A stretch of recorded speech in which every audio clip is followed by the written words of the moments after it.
All right, let's go on to our next game.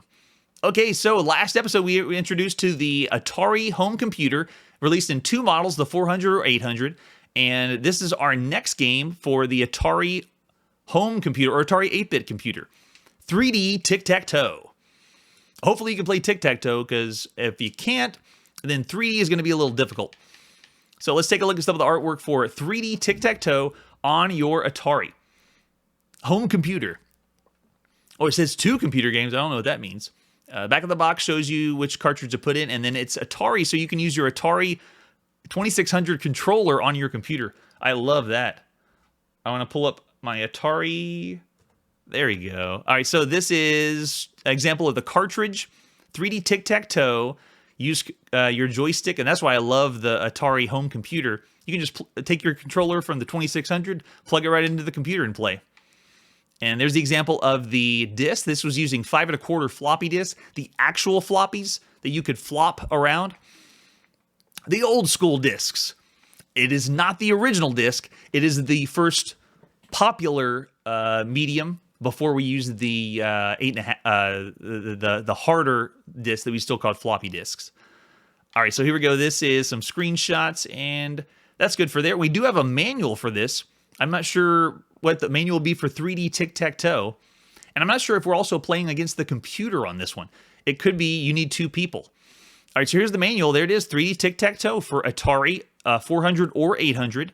And we got different things about, here's the introduction. Yeah, the Tic-Tac-Toe and Bottom Up. Okay, so there's two games on this one, Tic-Tac-Toe and Bottom Up.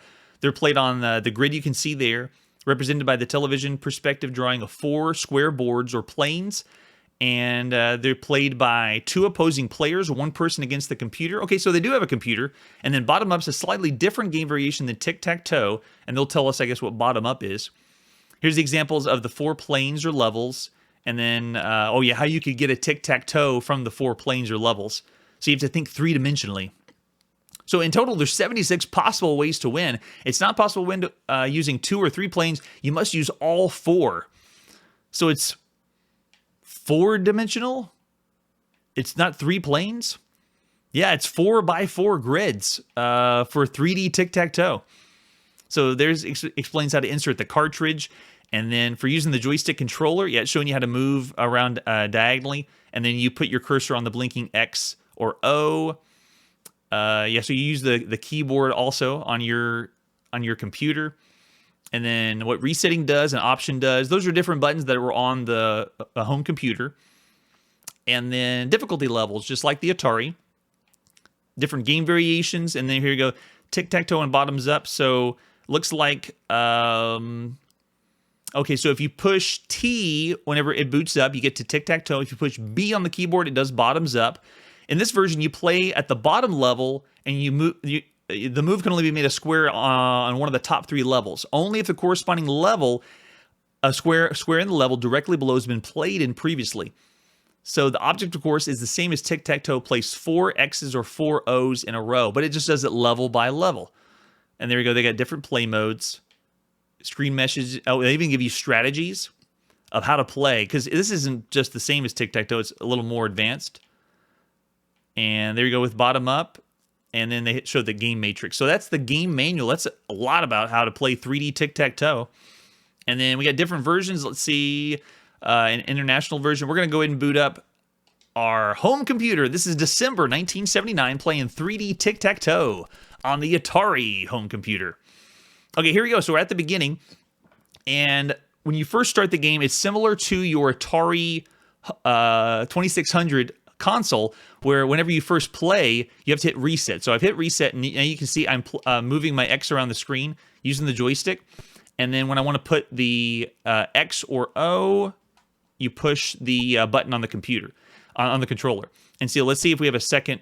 We do have a computer playing against us. So the computer already added one at the bottom, and then they are the O's and I'm the X's. So I'm going to see if I can get the computer to, I'm going to think in 3 dimensions. So I moved my way down to the next level and moving my way over. Let's see if this one will work. I'm pretty sure the computer is going to kick my butt, but let's see. Yeah, so they've already blocked one way, and the computer's already planning a strategy to get me to mess up the other direction. So let's see if we can Yeah, so it's already way more steps ahead than I am. This is my very first time playing 3D Tic-Tac-Toe, at least on the 8-bit system. I've played with 3 planes before, but I have never played with 4. And so you can see the computer just blocked me there. I almost got the easy row without thinking 3-dimensionally.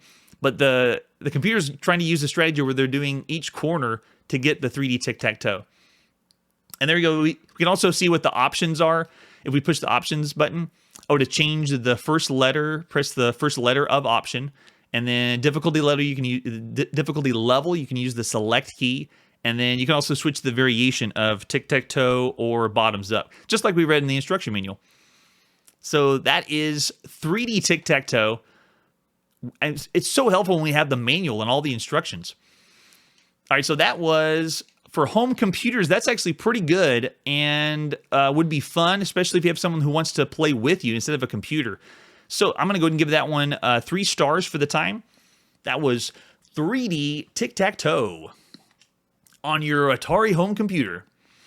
All right, moving on to our next game. We're back at home playing the Magnavox Odyssey 2. This is Alpine Skiing. And here's the box front for Alpine Skiing, an authentic computerized simulation of 3 different world-class championship events. And it says multi-mode game. Most of them were at home.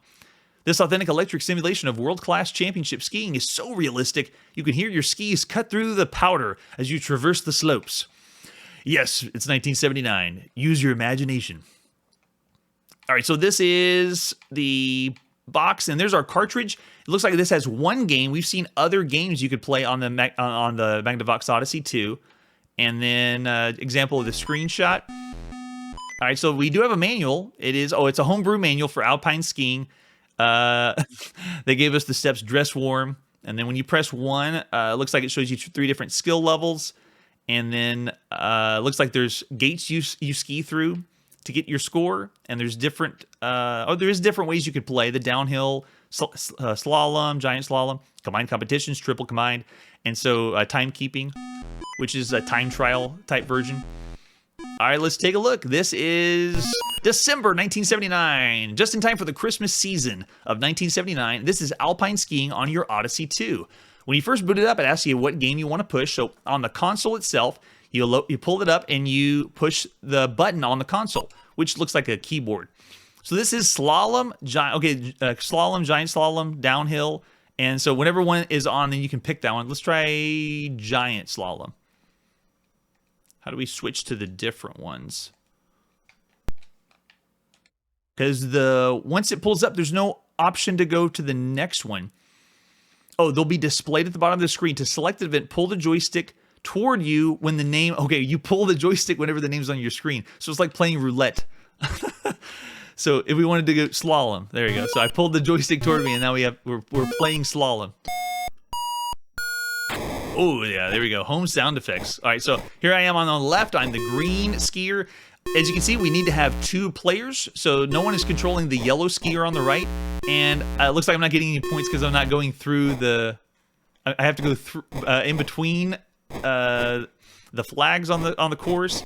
And yeah, you can see that I'm not getting the points for it, though. Or at least it's not showing... Oh, okay, so it's showing me a 7, 8... Can I slow down? Wow, it goes fast. And it is timing, so it would be good to play with a second player so they can go with you at the same time. And ladies and gentlemen, I think this is the very first skiing game we've ever played on the channel. I'm curious to know if this is the very first skiing game of all time.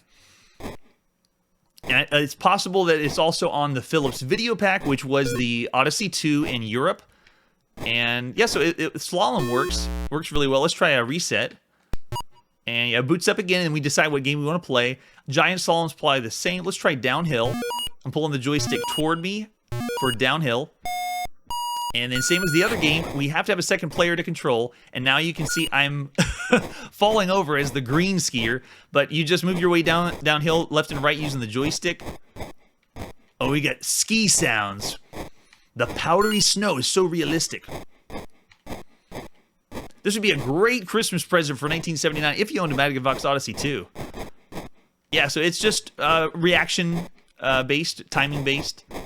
And yeah, they're giving me a time for the score. That works really well. Very fun. That was Alpine Skiing. So out of 5 stars, that's pretty average for the time. It only had 3 or 4 game modes. So I'm going to go and give that one 3 stars, just the perfect average of what you'd expect from 1979.